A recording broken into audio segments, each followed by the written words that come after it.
आज हम quantum physics start करते हैं। A2 का टॉपिक क्वांटम फिजिक्स। ठीक है।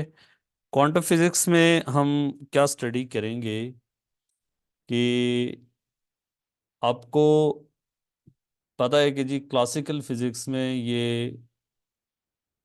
ये एज्यूम किया जाता था कि लाइट जो है वो वेव नेचर रखती है, इलेक्ट्रोमैग्नेटिक रेडिएशन।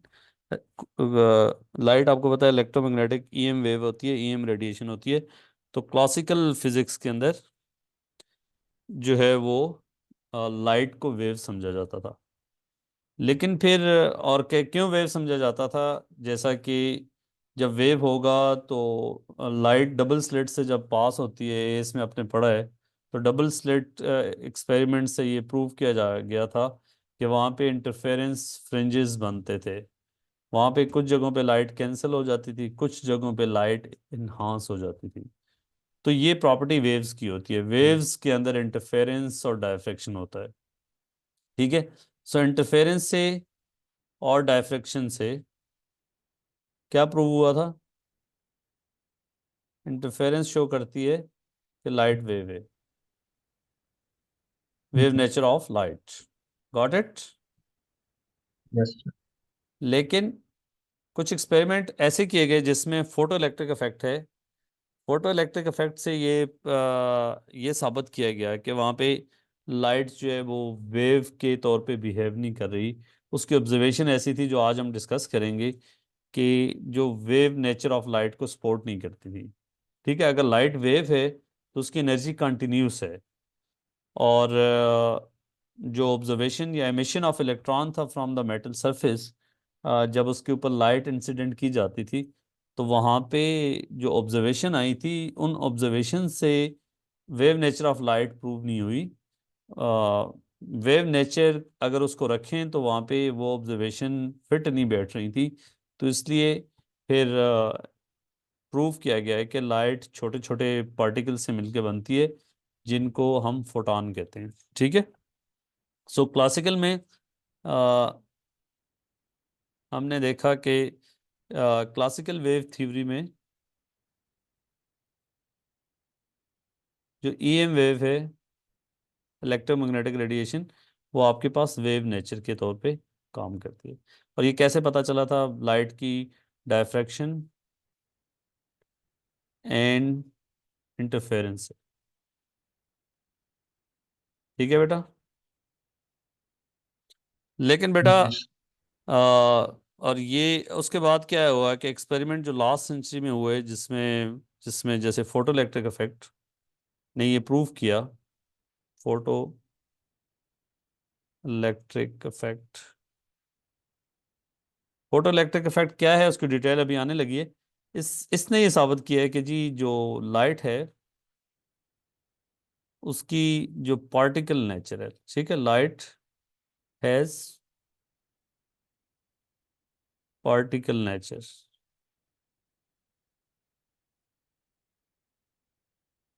ठीक हो गया फोटो इलेक्ट्रिक इफेक्ट।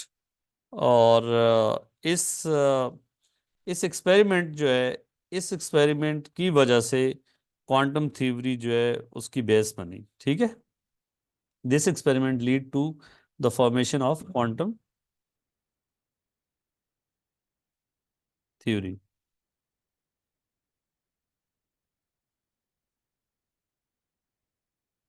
अच्छा बेटा, अब जो लाइट छोटे छोटे पार्टिकल से मिलके बनी हुई है, और उन पार्टिकल्स को हम क्या कहते हैं? फोटॉन्स कहते हैं। फोटॉन बेसिकली क्या है कि जो पैकेट ऑफ एनर्जी है, photon is a packet of, packet भी लिख सकते हैं या क्वांटम भी लिख सकते हैं। ठीक है। Energy of electromagnetic radiation, packet और quantum of energy of EM radiation. अब जरा इसको समझते हैं थोड़ा सा कि देखो, इसको ऐसे समझा जा सकता है कि फॉर एग्जांपल बेटा मैं आपको कहता हूँ कि यार मेरे पास ये शुगर के कुछ छोटे छोटे बैग्स हैं, जिसमें एक में 2 kg है, दूसरे में 1 kg है। कुछ 2 kg के बैग्स पड़े हुए हैं मेरे पास, कुछ 1 kg के हैं, कुछ 3 kg के। लेट्स से यहाँ से ही बात खत्म करते हैं। तो अब अगर मैं किसी को शुगर ट्रांसफर करूंगा या दूंगा, तो उसको मैं 1.5 kg शुगर नहीं दे सकता। क्या दे सकता हूँ 1.5? क्यों नहीं? कैसे देंगे? मतलब पैकेट बने हुए हैं, 2 kg, 1 kg, 3 kg। But please समझने की कोशिश करनी है आपने। हाँ जब हाँ। पैकेट बने तो हम्म, एक पूरा पैकेट दे सकता हूँ, ठीक है? अच्छा। तो मैं शुगर 1.5 kg, मेरे पास ऑप्शन ही नहीं ना, बैग बैग को ओपन ही नहीं कर सकता, ठीक है? हम्म। तो ये डिस्क्रीटनेस का कंसेप्ट होता है। मुझे अ, जो है ट्रांसफर करना है तो 2 kg बस एटवांस में ट्रांसफर कर सकता हूँ, 3 kg कर सकता हूँ, 4 kg कर सकता हूँ, 2 पैकेट दे दूँ 3 kg का और 1 kg का। सही है, लेकिन मैं 3.5 kg नहीं कर सकता, 0.5 kg नहीं कर सकता, 2.1 kg नहीं कर सकता। तो ये हम कहेंगे कि यार जो अमाउंट ऑफ शुगर हम हमारे पास है वो डिस्क्रीट अमाउंट में है, वो कंटिन्यूस में नहीं। ठीक है, यहाँ पे कंसेप्ट समझना है डिस्क्रीट और कंटिन्यूस का। जैसे आ, पानी, बारिश का पानी जो है ना, छोटे छोटे ड्रॉप्स में आ रहा है, तो ये डिस्क्रीट, इसको हम कहेंगे कि डिस्क्रीट, ये डिस्क्रीट है। अगर पानी किसी बर्तन में और उससे आप गिराना शुरू कर दें, तो वो कंटिन्यूस फ्लो ऑफ वाटर होगा। ठीक है, आप हीटर के सामने बैठे हैं, आप उससे एनर्जी ले ही जा रहे हैं, फॉर एग्जांपल, या साउंड एनर्जी, किसी से कोई बोल रहा है उससे एनर्जी आप रिसीव किया जा रहे हैं, तो कंटिन्यूस अमाउंट ऑफ एनर्जी आप तक मिल रही है। मतलब आप 1 सेकंड वेट करेंगे, एनर्जी कुछ और होगी, 1.2 सेकंड करेंगे, कुछ और होगी। तो फ्लो कंटिन्यूसली आपको मिलता जा रहा है। तो पैकेट या quantum of energy of electromagnetic radiation, उसको हम फोटॉन कहते हैं। ठीक है, इलेक्ट्रोमैग्नेटिक रेडिएशन जब फोटो इलेक्ट्रिक इफेक्ट आने से पहले हम ये समझते थे कि वो वेव नेचर है, और वो कंटिन्यूस अमाउंट ऑफ एनर्जी हम उससे ऑब्टेन कर सकते हैं।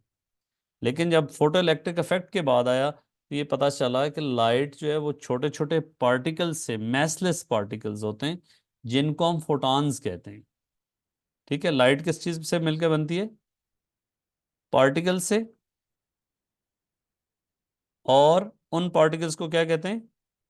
फोटॉन कहते हैं। अब फोटॉन की एनर्जी किस चीज पे डिपेंड करती है? एनर्जी ऑफ फोटॉन, ये हम अब देखने लगे, एनर्जी ऑफ फोटॉन। बेटा, एनर्जी ऑफ फोटॉन जो डिपेंड्स करती है, वो इलेक्ट्रोमैग्नेटिक रेडिएशन की फ्रीक्वेंसी पे डिपेंड करती है। It depends on frequency, EM radiation. कैसे डिपेंड करती है? एनर्जी ऑफ फोटॉन को अगर मैं ई कहूँ, तो that is proportional to the frequency of radiation. जितनी फ्रीक्वेंसी ज़्यादा करोगे, तो जो फोटॉन है उसकी एनर्जी ज़्यादा होगी। मतलब लाइट के डिफरेंट कलर्स है ना, रेड कलर के फोटॉन की फ्रीक्वेंसी और होगी, ब्लू कलर के फोटॉन की फ्रीक्वेंसी कुछ और होगी। इसलिए रेड कलर का फोटॉन जो होगा, उसके पास एनर्जी और होगी, जो ब्लू लाइट का फोटॉन होगा उसके पास एनर्जी कुछ और होगी। So energy of photon is proportional to frequency. Frequency और इसका फॉर्मूला क्या होता है बेटा? E is equal to times time times frequency. H F. What is H? H is Planck's Planck's. Constant. और इसकी वैल्यू क्या होती है? इसकी वैल्यू आपको पेपर के शुरू में लिखी होती है, और मैं आपको लिखवा देता हूँ। लेकिन आपको याद करने की ज़रूरत नहीं होती कि इसकी वैल्यू क्या होती है, but I can write it for you. The value is 6.63 time 10⁻⁻34 and the unit of H must be, ये देखें एच को सब्जेक्ट बनाएं तो unit of energy is joule and unit of frequency is 1/सेकेंड। hertz. SI base unit की form में लिखें तो 1/सेकेंड, so this second will go on the other side, so unit of h will be joule second. Is that clear? Yes, sir.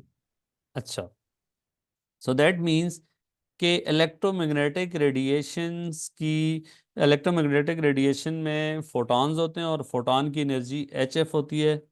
इसका मतलब ये है कि जो इलेक्ट्रोमैग्नेटिक रेडिएशन की जो एनर्जी है वो डिस्क्रीट अमाउंट में ऐसे आप ले सकते हो NHF, मतलब 1 फोटॉन होगा, n होल नंबर है, 0 1 2 3 and so on, 1 2 3 4 5 and so on. So energy, this is energy of electromagnetic radiation. जैसा कि मैंने ऊपर आपको बताया कि अगर आपके पास 2 kg के शुगर बैग्स हैं या कोई आपके पास चॉकलेट के पैकेट हैं और हर एक के अंदर जो उसका मैस है वो 50 ग्राम है, तो आप 50 ग्राम, 100 ग्राम, 200 ग्राम इस तरह के अमाउंट में चॉकलेट किसी को दे सकते हो। तो शुगर अगर 2 kg के पैकेट हैं तो आपके पास किसी को शुगर देना चाहोगे 4 kg, 6 kg, 8 kg, ये रिसीव कर सकता है। सो energy of electromagnetic radiation is NHF. This is the energy of electromagnetic radiation. Energy discrete होती है, ठीक है बेटा। जी sir. अच्छा, अगर वेवलेंथ की फॉर्म में इसको लिखना हो इन टर्म्स ऑफ वेवलेंथ तो वी कैन राइट,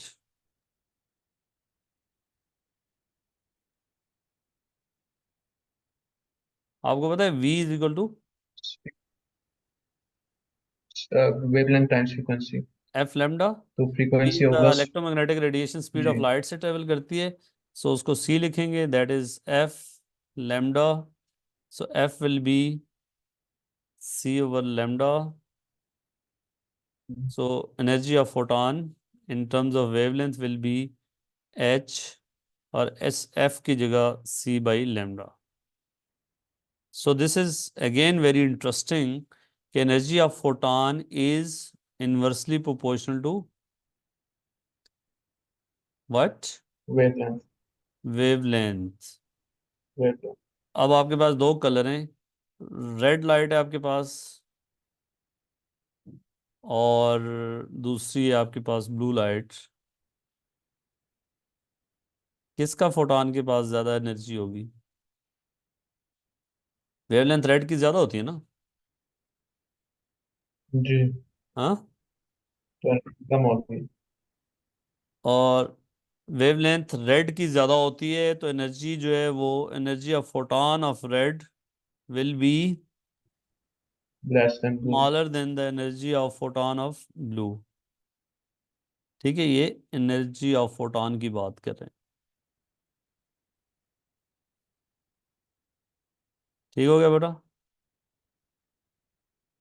जी बता सकते हैं ना, अगर आपसे कोई कहे जी जो विजिबल लाइट है उसकी वेवलेंथ की रेंज आपको पता है कि 400 to 700 नैनोमीटर है, तो आप बता सकते हैं कि उसमें जो फोटॉन्स हैं उनकी एनर्जी की रेंज क्या होगी। इसमें डालोगे स्पीड ऑफ लाइट आपको पता है C = 3 × 10⁸ ठीक हो गया? जी वेवलेंथ। यस और फोटॉन का जो इंपॉर्टेंट चीज़ है, फोटॉन का रेस्ट मैस 0 है, मैसलेस पार्टिकल है ये, सही है, हम्म मैसलेस पार्टिकल है, लेकिन इसका मोमेंटम होगा, इट हैज़। अब ये इंपॉर्टेंट बात है कि जी अब आपके जहन में क्वेश्चन आ सकते हैं कि मोमेंटम तो हमने पढ़ा था, क्या मोमेंटम की पढ़ा था आपने? P = mass mass mass and time volume velocity, और मैस ही नहीं है तो मोमेंटम कहाँ से आया? लेकिन ये क्लासिकल उसमें है आपको। अभी मैं इसकी वजह समझा देता हूँ। जैसे देखो कोई भी वेव ट्रेवल कर रही है, तो वेव के अंदर मीडियम के पार्टिकल ट्रेवल नहीं करते, ठीक है। जो मैकेनिकल वेव है, पार्टिकल अपनी जगह वाइब्रेट करते हैं। ईएम रेडिएशन में फोटॉन्स ट्रेवल करते हैं। इलेक्ट्रिक फील्ड और मैग्नेटिक फील्ड ऑसिलेट करते हैं। तो एक वेव के अंदर मोमेंटम होता है क्योंकि वो जाके आगे डिस्ट्रक्शन काज करता है। वो एक वेव जब किसी, फॉर एग्जांपल अर्थक्वेक की वेव देखें तो वो आगे किसी भी बिल्डिंग को गिरा देती है, इसका मतलब उसके पास मोमेंटम होता है। उसका मैस नहीं होता लेकिन मोमेंटम होता है। सो इसलिए जो, अगर आपकी आइंस्टाइन की इक्वेशन देखें, E is equal to M C square, ये पढ़िए ना कहीं ना कहीं, कि किसी जी। मैस में, अगर मैस आपके पास m है तो उसके अंदर जो एनर्जी पोजेस्ड है वो एम सी स्क्वायर, उस मैस को एनर्जी में कन्वर्ट करें तो आपके पास E will be equal to M C square से एनर्जी मिलेगी। लेकिन ये इक्वेशन कंप्लीट नहीं है। इसमें मोमेंटम वाला पार्ट ऐड नहीं है कि जी मोमेंटम की वजह से भी एनर्जी हो सकती है। सो इसकी कंप्लीट इक्वेशन ये होती है, E square is equal to, ये सिलेबस में नहीं है लेकिन फिर मैं आपको वैसे बता रहा हूँ, M square C4 plus P square C square. P momentum है और and C is the speed of light. Right. अगर एक पार्टिकल का जो है वो, आपके पास फॉर एग्जांपल मैस नहीं है, तो उसके पास एनर्जी, उसका मोमेंटम जो है उसकी एनर्जी की वजह से है। मैस नहीं है फॉर एग्जांपल, अगर मोमेंटम जीरो है, एक पार्टिकल रेस्ट में है, तो उसको एनर्जी में कन्वर्ट करेंगे तो आपके पास ये एनर्जी मिलेगी, क्योंकि ये पार्ट जो है ये जीरो होगा। मोमेंटम है zero, then E square will be M square C4 square root लेंगे तो आपके पास ये इक्वेशन मिल जाएगी। If P is 0, then E square will be equal to M square C4, which will give you E is equal to MC square. But if M is 0, momentum is not 0, but mass is 0, then this part will be 0 and E will be equal to P square C square. Then E will be equal to P into C. कि mess नहीं है लेकिन momentum है, तो ये photon का जो momentum है, सो फोटॉन हैज मोमेंटम, और उसका मोमेंटम की इक्वेशन क्या बनेगी, that will be equal to its energy divided by C. This is the momentum of photon. Speed of light. Momentum of, क्योंकि फोटॉन तो स्पीड फोटोन। ऑफ लाइट से जाएगा ना, फोटॉन की स्पीड हमेशा स्पीड ऑफ लाइट पे light होती है। सो ई इसकी एनर्जी है, और एनर्जी की जो इक्वेशन हमने ऊपर देख ली है वो HF डिवाइडेड बाई सी, इस तरह भी लिख सकते हैं। फ्रीक्वेंसी पे डिपेंड करता है उसका। सो जो, जिस इलेक्ट्रोमैग्नेटिक रेडिएशन की फ्रीक्वेंसी ज़्यादा होगी तो वहाँ उस फोटॉन का मोमेंटम ज़्यादा होगा। So momentum of the photon is also proportional to the frequency, ठीक है। So photon has momentum, so very important, and momentum of the photon is E by C. Is that clear? Yes. So इसलिए जब light, electromagnetic radiation किसी surface के साथ टकराएगी, अगर बहुत हम बड़ी सरफेसेस में तो इतना मोमेंटम वो आगे ट्रांसफर करती हैं तो इतना इम्पैक्ट नहीं पड़ता, मैसेज ज़्यादा होते हैं। लेकिन अगर आप बहुत छोटे मैसेज की सरफेसेस हों, वहाँ पे लाइट को थ्रो करें तो वो उसमें उसमें मूवमेंट काज कर देंगी।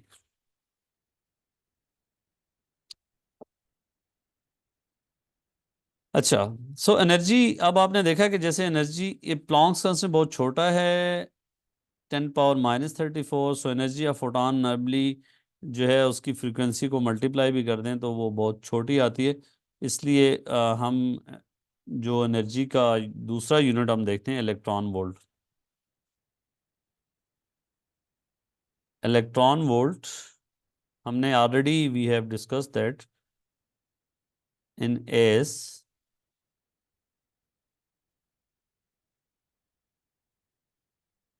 इलेक्ट्रॉन वोल्ट, एंड इसको कैसे लिखते हैं, E कैपिटल V। बेटा इसका क्या मतलब होता है कि जब एक इलेक्ट्रॉन 1 वोल्ट पोटेंशियल डिफरेंस में मूव करता है, let's say this is potential difference between these two metal plates is 1 volt, and when an electron moves in this region of potential difference of 1 volt, this is an electron, तो ये energy जो gain करेगा, अगर if it is moving in the upward direction then it will gain kinetic energy, क्योंकि ये positive terminal of the plate will attract that, और यहाँ से रेस्ट से छोड़ा है तो ये ऊपर जाएगा, स्पीड अप होगा। अगर ऊपर से नीचे छोड़ेंगे तो यहाँ से मुझे स्पीड देनी पड़ेगी और it will lose its kinetic energy. So energy lost और gained by an electron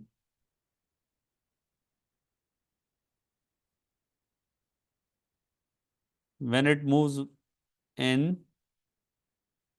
a potential difference of 1 volt बेटा। ठीक है, अब क्या होगा, ये इसको इसकी वैल्यू क्या होगी, हमें पता है, we know that potential difference is work done या energy per unit charge. Do you know this? V is potential difference, W is work जी done या energy per unit charge, or we can say energy per unit charge. So energy will be E, energy लिख देते हैं तो V into Q होगा।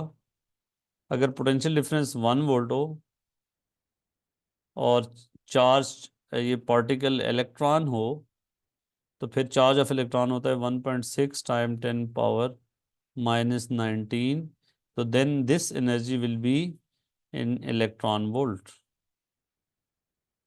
ठीक है, so sorry joule में आ जाएगा ना, ये एनर्जी फिर इलेक्ट्रॉन वोल्ट होगी, और एक इलेक्ट्रॉन वोल्ट कितने जूल के इक्वल होगा, 1.6 टाइम 10⁻⁻19। जब एक इलेक्ट्रॉन 1 वोल्ट पोटेंशियल डिफरेंस में मूव करता है, जो एनर्जी वो गेन या लूज करता है, जब ऊपर से नीचे आएगा तो ये लूज करेगा, और यहाँ से ऊपर जाएगा तो काइनेटिक एनर्जी गेन करेगा। जो एनर्जी गेन करेगा या लूज करेगा वो 1 इलेक्ट्रॉन वोल्ट होगी, और 1 इलेक्ट्रॉन वोल्ट कितने जूल के बराबर होती है, दैट इज 1.6 टाइम 10⁻⁻19 जूल। ये कन्वर्जन आपको आनी चाहिए। ठीक है बेटा, आसान काम है, जाहिर है इलेक्ट्रॉन वोल्ट को डिफाइन डिफाइन करना अगर आ रहा है तो, और फिर पोटेंशियल डिफरेंस का फार्मूला पता है, तो फिर वहाँ से इसकी इन टर्म्स ऑफ जूल इसकी इक्विवेलेंस निकालना, it's not a big problem. ठीक है, इज दैट क्लियर? जी सर। बेटा अब हम असल टॉपिक की यस। तरफ आते हैं, जो मतलब पहला भी असल ही था, photo electric effects, very important.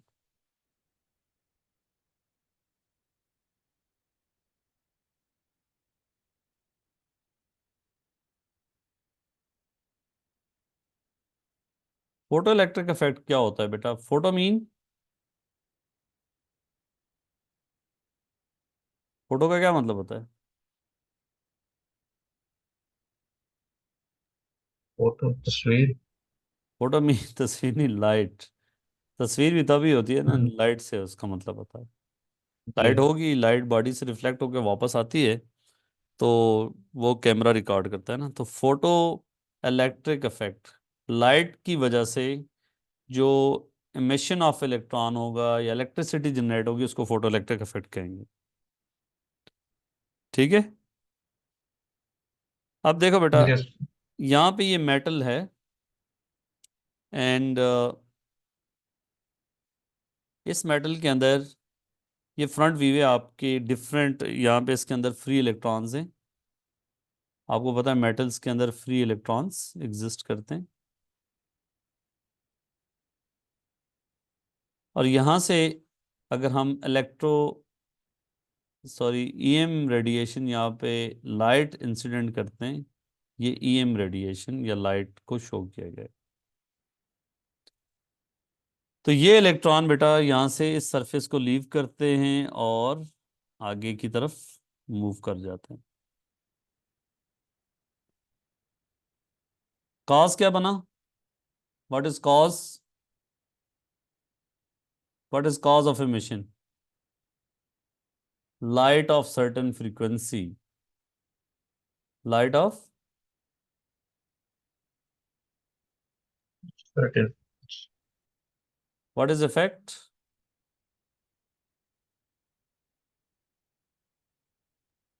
Emission electrons are of emitted. Electrons. electrons.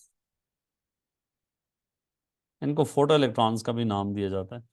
So emission of electron from a metal surface, इसको कैसे डिफाइन करेंगे? हाँ बेटा, emission of electrons from a metal surface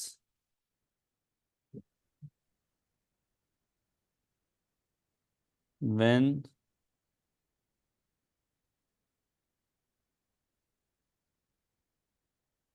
light of certain frequency. ये certain का मतलब क्यों बता रहा हूँ, बाद में बताएंगे हम कि फ्रीक्वेंसी का खास नहीं होगी तो emission नहीं होगी. लाइट के बजाय इलेक्ट्रोमैग्नेटिक रेडिएशन भी लिख सकते हो, ठीक है. जी. इज इंसिडेंट अपॉन इट, ठीक है, याद रहेगा. Yes, sir. Yes, sir. अच्छा जी, अब इसमें कुछ बेसिक टर्मिनोलॉजीज हैं बेटा, वो ज़रा इसकी ऑब्जर्वेशन से पहले कुछ बेसिक टर्मिनोलॉजीज हैं. सबसे पहले हम बात करेंगे जी थ्रेशोल्ड फ्रीक्वेंसी.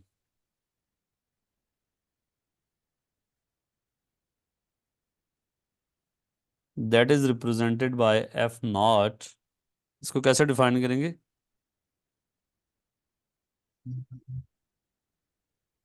लाइट जो आपके पास आ, आके इस पे हिट कर रही है, अगर उस लाइट की फ्रीक्वेंसी एक सर्टेन फ्रीक्वेंसी से कम है तो फिर एमिशन नहीं होगा.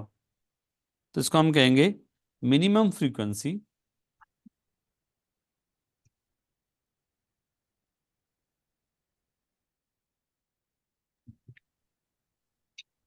EM Required for electron emission. ठीक है, required to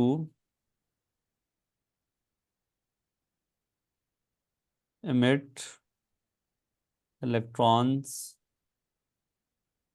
from a metal surface. ठीक है बेटा, और ये Yes. इंपॉर्टेंट बात है कि हर मेटल के लिए थ्रेशोल्ड फ्रीक्वेंसी डिफरेंट होगी, ठीक है. जी, sir.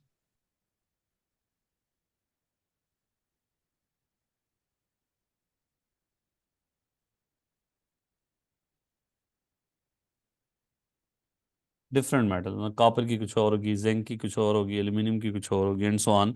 आप गूगल करके देख सकते हो, ठीक है.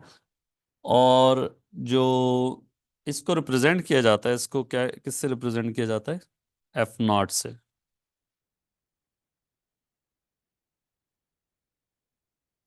अच्छा, उसके बाद बेटा थ्रेशोल्ड फ्रीक्वेंसी का आपको समझ आ गया. थ्रेशोल्ड वेवलेंथ भी हो सकती है. अब लाइट मिनिमम फ्रीक्वेंसी तो थ्रेशोल्ड वेवलेंथ भी हम डिफाइन कर सकते हैं.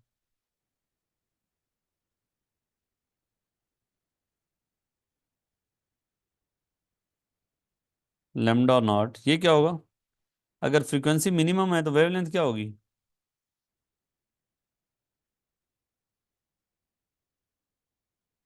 हाँ बेटा, frequency and wavelength are Inversely proportional. Inversely proportional. So if the minimum frequency जिस पे एमिशन हो रहा है उसको थ्रेशोल्ड फ्रीक्वेंसी कहेंगे, तो वेवलेंथ उस वक्त क्या होगी? Maximum. हाँ जी, जबरदस्त. सो इसको हम कहेंगे maximum wavelength Required to emit electrons. Of. Wavelength of what? Wavelength generally नहीं कहेंगे, Of incident electromagnetic radiation. Hmm, EM radiation required to, या that will move, required to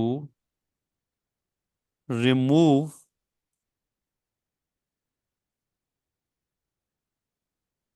electron from a metal. from a metal surface.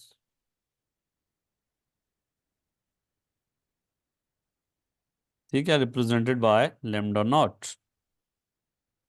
हम्म, ठीक हो गया। Yes. अच्छा बेटा, अगर अब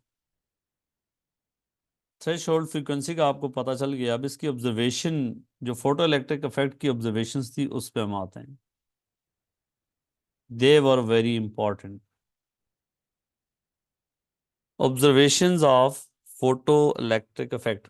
सबसे पहले इसका बेटा सर्किट दिखाते हैं आपको, कि ये आपके पास मेटल सरफेस है। इसको मैं ऐसा बना देता हूँ, सीधी भी बना सकता हूँ, फर्क नहीं पड़ता। यहां से इस पे लाइट आके पड़ रही है, ठीक है। और इसको हम क्या करते हैं, यहां से इलेक्ट्रॉन जो निकलेंगे, निकल के दे विल मूव। और इसको हम क्या करते हैं कि एक बैटरी के, क्या करते हैं, एक टर्मिनल के साथ कनेक्ट करते हैं। यहाँ से पॉजिटिव टर्मिनल दे देते हैं और यहाँ पे नेगेटिव, और ये एमीटर लगा देते हैं। तो ये एक सर्किट होगा, ठीक है। इस सारे काम को वैक्यूम के अंदर लेस कर देते हैं। अब क्या होगा बेटा, जब लाइट, यहाँ पे क्या है, ये मेटल सरफेस है, कौन सी है, जब लाइट यहाँ पे आके इससे, इसके साथ हिट करेगी तो यहाँ से इलेक्ट्रॉन्स निकलेंगे। इधर से हमने क्या बनाया है, इसको बैटरी के पॉजिटिव टर्मिनल से कनेक्ट कर दिया है, तो इलेक्ट्रॉन पे क्या करेगा, एक फोर्स लगेगी इस डायरेक्शन में। तो वो जो इलेक्ट्रॉन जो निकले थे, they will move in this direction. अगर ये बैटरी ना लगाते तो इलेक्ट्रॉन जो निकले थे, they can move in any direction ना,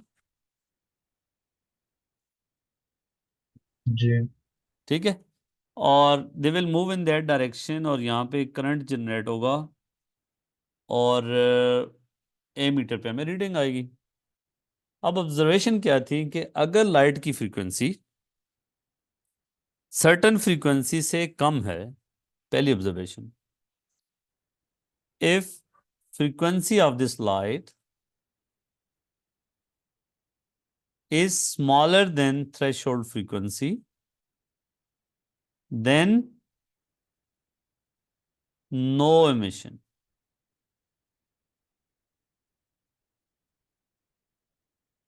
of electrons। हमें कैसे पता चला, no emission of electron, no reading of this ammeter. हमने क्या किया कि फ्रीक्वेंसी को कांस्टेंट रखा, लेकिन अगर इंटेंसिटी ऑफ लाइट को even, if the intensity of light